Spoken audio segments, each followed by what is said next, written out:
This is Dr. Ralph Wilson with Web Marketing. Today, I'm in San Francisco at the Search Engine Strategies Conference with Mark Joyner, who's been a pioneer in the field of internet marketing for years and years.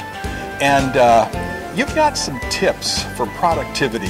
There are a lot of people who have a business or some kind of project but are so terribly inefficient that they can't really seem to make it go. So give us some tips on being more productive in your business. Yeah, it's a really important topic, I think, because a lot of people have great marketing ideas, but they're kind of dysfunctional throughout their day, right? So they need to fix that. And one of the things that people have to work on is that they're totally distracted. The internet, I think, is sort of the greatest distraction machine ever invented. You know, now you've got your instant messaging coming up, you've got Facebook, and all of these things have little alerts all throughout your computer, and it's hard to get away from that. And check your email every 15 seconds. And you got to check every 15 seconds because it's important, right? That's right. So what I think people have to do is you've really got to shuttle that stuff down, and you've got to get into very productive time slots. You've got to have little blocks of time where you can be sort of, you know, unconnected from everything else. And just say, okay, this is exactly what I'm going to do. This is what's important for me to do today, and I'm going to shut everything down. And then as things come to mind, as distractions come to mind, you have to force yourself not to open up Facebook. And if an idea or a thought comes to mind, you write it down in what I call a little dream catcher, right? So rather than say, hey, wait a minute, wouldn't it be a great idea if I went out and did this? You just jot it down, and then you get back to work. Now, that's a really simple thing, but it's extremely effective because it sort of takes it out of your mental operating system for the moment and frees up those brain resources so you can get back to what's important in that moment. Now, this may sound stupid, but one of the tools on my desktop is a timer. Right. I set the timer for half an hour.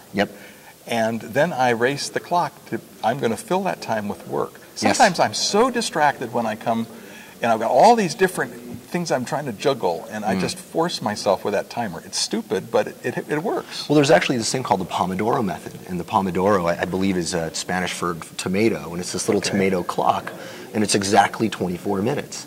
And the guy who invented the system, he says, hey, look, you just crank the clock up to 24 minutes and work in the 24-minute blocks, and then go take a break and then come back. And that's a great way to manage that, I think. Okay, so, some more tips.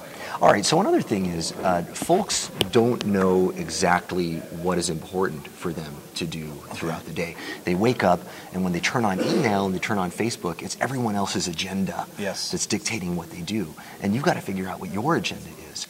And you've got to go through sort of a sorting process. Now, a really great tool I like to use is something I call HIME. It's high intensity, minimal effort, right? Or high impact, minimal effort.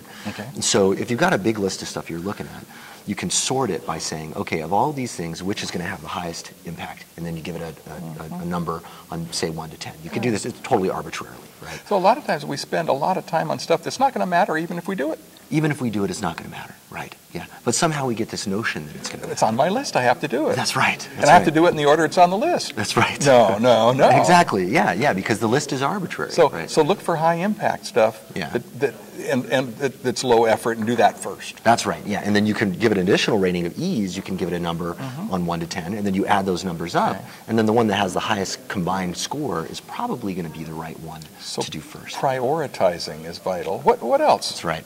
Well, another thing is you want to really make sure that you get your long-term dreams or goals or whatever you want to call it in alignment with what you're doing throughout the day. Because some people, they get that far and they go, okay, you know, I know that this is going to be high impact and it's going to be low effort, and I've organized all these things, I've delegated this, I've scheduled that, I've dropped this out, and I've got my time blocks working out. But you know what they want is over here, and now they're really quickly going to be, you know, ending up going over here, right? So on a regular basis, we've got to be asking ourselves, well, what is it that we actually want to accomplish here at the end of all this? So let's make sure that those things that we're doing are going to get us lined up on this path.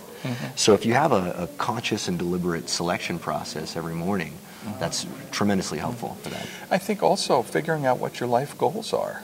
That's right. I mean, you know, what do I really want to accomplish? Because you can't do it all. I still don't know what I want to be when I grow up, you know, but... You've done a lot. Any other tips? Well, another thing that you can do is you can start to become aware of the impact of your behavior throughout your day, right? This is a real basic tenet of cognitive behavioral therapy, or rational emotive behavioral therapy. And you know what they tell you is, if you want to change your behavior, the first thing you have to do is become aware of how your behavior is affecting you. So one thing I tell people to do is just start to, write down in an observation log, right? Okay, I did this yesterday and it made me feel, good or bad, right? It had a positive impact on my time or my energy or my money. And then over time you start to see trends, oh yeah, when I ate that whole bag of Doritos, I didn't feel too good afterwards, go figure, right? Yeah, and that sounds pretty obvious. Though Doritos are a great product. They are a great product, that's right, let's get it there. Frito-Lay, please do not sue us, yeah, right. Or McDonald's, or other stuff. But, most of us are not aware of this. We do these things unconsciously. And the problem is that the effect of these things is not always immediate, right? We don't see the long-term effect of us not exercising. So it does take long-term concerted observation to really get people to connect those dots, because the immediate feeling is, oh, these taste really great, or sitting on my butt right now rather than exercising feels really good. Yep. So we have to look at the long-term effect of it. What I hear kind of overall, the theme is, look carefully at what you do rather than just do it. That's right.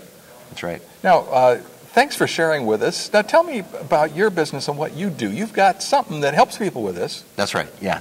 So a company that we started, it's been about 4 or 5 years ago now, called Simpleology. It's a productivity platform that automates pretty much all of what we're talking about here.